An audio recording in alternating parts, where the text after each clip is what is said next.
ファーストトレーナーのユージです。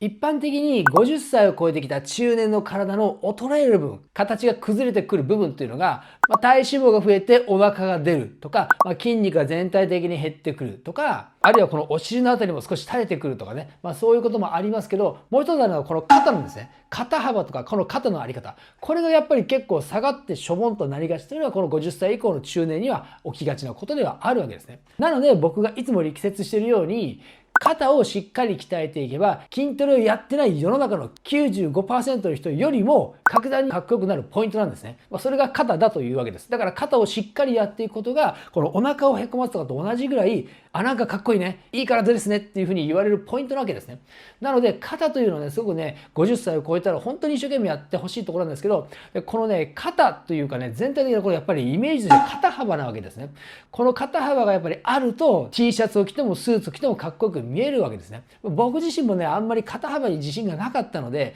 ずーっとね、かれこれ本当に10年も20年もその肩幅をしっかり広く見せようと思って頑張ってきてるわけですけれども、その肩幅を広くする、そして肩幅を広く見せる方法というのを5つ紹介します。だけども今日は5つプラス1でいこうと思っていますね。余分にちょっとおまけとして1をつけていこうと思っています。まず肩幅を広げるためにやっていくべき筋トレのベストエクササイズとはサイドレーズですね。サイドレーズ。これは通常立ってやったりしますが、サイドレーズというこういう運動ですね。皆さんご存知だと思いますけど、このサイドレーズ。で、このサイドレーズというのが、やっぱりね、肩幅をつけていくのは一番ベストですね。この正面から見た時のこの横の膨らみですね。ここを作っていくのがサイドレーズなので、もうやっぱりこれをしっかりやっていかなきゃいけないんですけど、このサイドレーズをやるということだけで終わっちゃダメなんですね。どういうふうにやっていくかで結構変わってくるんですけど、まずね、一つはね、セット数が大事ということですね。セット数はですね、自分なりにね、ちょっと多めにやってもらいたいと思うんですよ。正直3セットだけだとなかなかね、人と差がつくぐらい肩幅を作るような三角筋になってこないんですね。これ何セットはちょっと言いづらいですけど、自分の中でサイドレーズをやるセット数というのが、胸とか背中の運動とかお腹とかと同じセット数やってると、それは全体同じなわけですよ。だから肩幅をしっかりね、つけたいという場合には、そのサイドレーズのセット数というのは、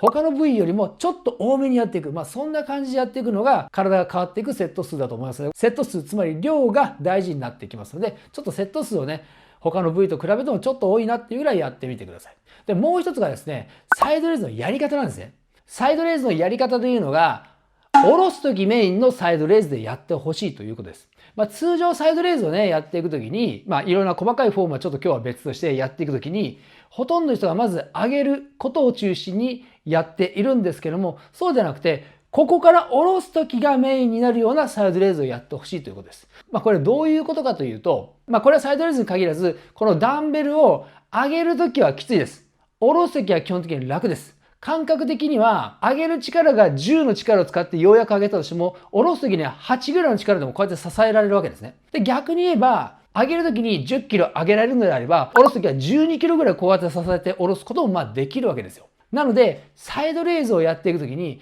10回きっちり正しく上げるというのは、基本としてはそれやんなきゃいけないんですよ。基本としてはまずそこをやって、きちんとトレーニングフォームを正しくね、身につけていくということをやった上で、今から言うところにステップアップしてほしいと思うんですね。ベースをしっかり練習して、きちんとした形ができるようになってから、今から言うことをやってほしいので、ちょっと次のステップになってくるんですけども、今言ったように、上げる時の重さに設定すると、下ろす時は楽なんですね。つまり下ろす時ちょっと楽してるんですよ。でも筋トレっていうのは筋肉が引き伸ばされる時にいかに自分がポジティブな一生懸命ね収縮するような力を入れてるかどうかというので縮める力を入れてるんだけども強く引っ張られていくっていうねその逆の力が加わることでグーキツッとなって筋繊維が発達してくるんですね。だから下ろす時に楽をしてしまうとその発達の度合いが小さくなってしまうんですよ。なので重さとしてはですね自分が5回か6回ぐらいは正しくできるという重さにして、6回目からは、これちょっと正しくはね、この水平までうまく上がらないというような重さぐらいでいいんですけど、そこまで来た時に、6回目まで来た時にちょっとやり方が変わります。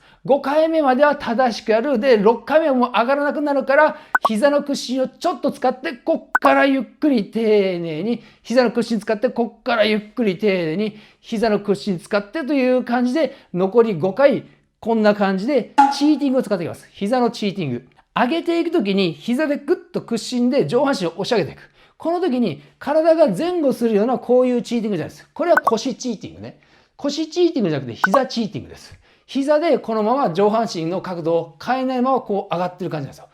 こうではなくて、この形のまま上がっているというサイドレーズ。なので、ここから上は一切変わらないです。こういうふうに変わるチーティングじゃなくて、一切上半身の角度、やり方は変わらなくて、足で下からちょっと押し上げてるだけという感じなんですね。で、それで、柔らかく膝でチーティングをして、トップ収縮したらゆっくり。トップが収縮したらゆっくり。水平まで行ったらゆっくり。降りる方を目いっぱい三角形で抵抗してくるというような膝チーティングを使っていくんですね。これも正しくやるためには練習が必要なので、あくまで柔らかくやって最小限のヘルプをしてあげるような感じで足でね、トップで水平の収縮までいったら、そこからは目いっぱい三角筋でぐーっと抵抗してくるというような後半5回をやっていく。というようなね、下ろすときメインのサイドレーズやっていくと、三角筋の発達はかなり変わってきます。そんな感じでサイドレーズをね、しっかりやっていく、下ろそうで効かせていくということが三角筋を発達させていく、肩幅を広げていくためには重要なんですけれども、実際ね、肩幅っていうのは、このね、鎖骨の長さによって決まってくるので、僕もこれがあんまり長くなるので結構苦労してるんですね。だけども、そんな中で何ができるか。まずは三角筋をつけていくということ。でもそれだけだと本当に限度があるわけですよ。これを1センチ外に出すって相当なね、遠い道のりではあったんですね。でもちょっとね、膨らむと、見栄えは全然違うんですね。だけどこの見栄えというところで他のテクニックをいろいろ使っていくんですよ。で、その一つというのが、まず鎖骨ね。今鎖骨の長さと言いましたけども、この鎖骨が50歳を過ぎてくると結構下がってる人がいます。下がってる人。この鎖骨が通常ある位置よりもちょっと下がるだけで肩幅ってすごく狭く見えるんですね。肩幅がこれよりもこの方が狭く見えるんですね。でもこれが50歳以上の人の多くに起きていることなんですよ。鎖骨が下がる。で、それは長年生活をしてきて腕の重さで引っ張られてる。そしてさらにデスクワークでこういう体勢でいると、もうとにかく下に引っ張られすぎちゃってるんですね。20年も30年もね。で、そうするとこの鎖骨の位置では下がってしまうので、これを下げないためには、軽いショルダープレスを週4回やってほしいんですね。これは三角筋を鍛えるためのショルダープレスではなくて、あくまで鎖骨を下げない、元に戻すためのショルダープレスなんで、もう全然自分がね、軽くね、踏ん張ることもなくできるようなダンベルの重さでのショルダープレスを週4回やっていくということ。つまりは腕を上に上げるということですね。それをちょっと重さをかけることによって、ちょっと押し上げるということを週4回はやってあげる。で、それによって下がった鎖骨を少し上にね、上げていくような日数を増やしてあげるということですね。この鎖骨のあり方はすごく大事になってきます。そしてさらにね、見栄えを良くするためには、ベンチプレスをやってください。ベンチプレスです。肩なのにベンチプレス、話違うんじゃないの？使ってる筋肉は全然違います。肩の筋肉ではないです。ベンチプレスで肩を使えっていうわけじゃないんですけれども、こうやって正面から見たときに、肩の筋肉が同じであっても、大胸筋があると、こういうふうにいわゆる逆三角形に見えるわけですね。上に広がった形に見えるわけです。そのラインがある中での三角筋があると、より肩幅があるように見えるわけです。で、その大胸筋という中でも、僕は普段ダンベルプレスをやってくれ、効かせやすいですよと言ってますけど、今回に限ったらちょっとベンチプレスです。だからちょっとジムじゃないとできないかもしれないですけど、ベンチプレスをやっていくというのは、バー1本を握ってるので、このグリップは固定されてる。幅が変わらないですね。で、その分どこかに強い負担が来るんですけど、それが大胸筋のこの端っこのこの付け根のあたりなんですね。ダンベルプレスの場合には全体的、そして内側の方までグッと効かせるのが簡単なんですけども、ベンチプレスというのはもうやって感じるのは大体この端っこの方なんですよ。皆さんもそれは多分感じたことあると思うんですけど、でもだからこそベンチプレスをやっていくと、この端っこの方の広がりというものを作れるんですね。で、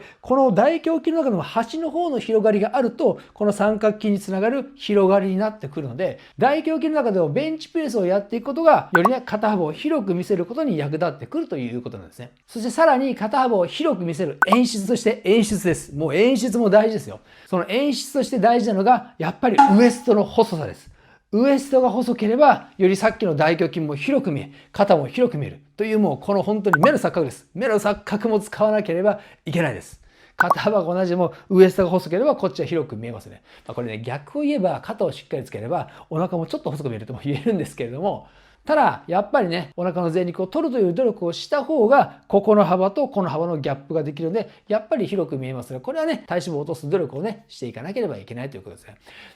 その体脂肪を落とすのも、肩って体脂肪ほぼつかないんですよ。すごくね、体脂肪が多い人でも、体脂肪がつくのってお腹。そしてこの三頭筋の裏のあたりのこの辺。そしてこの顎の辺とかね。あとお尻の辺とか。あとちょっと背中に乗ってくるとかあるじゃないですか。でもこの肩のこの部分ってそもそも脂肪が乗らないんですよ。ここに脂肪があったら怖いというか、逆に肩は広いけど、ただそういう人はいないわけですね。ここに体脂肪があったら重くて重くて行動ができないのでここにはつかないようになってるんですけど、だからこそ体脂肪を落としていくというのは、こっちはいっぱい減るけれども、ここの体脂肪が減る量っていうのはあまりないので、肩はそのままでお腹は減りやすいという、そのギャップを余計に生みやすいので、だからこそ頑張ってウエストの体脂肪を落としたいところということです。そして5番目というのが、懸垂です。懸垂をやっていく。懸垂をやっていくと一番効く筋肉というのは、ここの外側のこの楕円筋です。楕円筋。で、ここに効いてきて、ここの筋肉が出来上がるんですけど、もちろんね、後ろから見た時に、さっきのね、前から見た大胸筋だけど、ここの広がりあっての肩の広さというものを作れますけど、それとはまた別にですよ。それとは別に、今僕がこうやって普通にやってるとこのぐらい。でもこれをこういうふうにやる。こうじゃなくて、こうする。っていうのは、これって、広げてるんだろ？そうなんですよ。広げてるんですけれども、何で広げてるかというと、背中の筋肉、広背筋から特に大円筋で広げてるんですね。この大円筋をしっかりつけてあげると、ここの筋肉を力を入れることで、肩がぐっと斜め上に押し上げられるんですね。で、これ、いちいちね、人に言わなくてもいいんですけども、自分だけこっそり写真を撮るときに、なんとなく座ったらこういう肩なのが、これを写真撮るよってね、シャッター押せよって言った瞬間に、ちょっとこうやって、キュッてやってあげると、肩幅が広く見えるという、これも大事なんですよ。これも大事です。写真に写るときだけはしっかりと広くする。みたいな感じが重要なんですね。で、そのためにやっぱり懸垂をやって背中を作っていく。そうすると、これね、押し広げられるんですよ。背中の筋肉でこのままじゃなくて、背中の筋肉があると押し広げられるので、そういった意味でもね、ほんの一瞬のために肩幅を広く見せるために懸垂をやっていくという手もあるということですね。そして今日はね、5つの方法プラス1ということなんですけど、その最後の1というのは顔を小さくするです。そんな話っていう感じですけど、でもこれもね、一応ね、見栄えとして一応言っときます。肩幅とか今のこの辺が同じだったとしても、顔が当然大きいとこれ狭く見えますよね。でも当然顔の大きさは変えられません。顔の大きさは絶対変えられません。ね、骨を変えられるわけはないんで変えられないんですけども、でもそれでもやはりね、顔の体脂肪が少なかったら、ここの幅が減るわけですよ。顔の体脂肪がもし多ければ、ぷっくりになるわけじゃないですか。ぷっくりになって、しかも年齢を重ねるごとに、ここについてる体脂肪は重力によってどんどん下がってきちゃう。こういう顔にもなりがちなんですよ。ここに体脂肪があるということは、ここにボリュームが出るわけじゃないですか。そうすると、このボリュームとこの肩幅の差が小さくなってしまうので、やはり体脂肪を少し落とした方が顔の幅がシャープになり、肩幅が広く見えるんですね。これ本当にね、肩幅だけの問題ではないんですけども、とはいうものの、やっぱりね、ウエストとかこの辺とか顔とか、その比較対象あっての肩幅だったりするので、サイドレイズも一生懸命やります。足を使ったチーチングもね、丁寧にやっていきます。だけれども、それ以外のいかに肩幅を広く見せるかというところも、他人からパッと見た目ではもう肩幅になってきますので、この辺の演出もね、大切しながらね、ぜひね、体作り考えてみてください。はい。チャンネル登録よろしくお願いします。インスタなどもやってますので、フォローよろしくお願いします。パーソナルトレーナーのゆうじでした。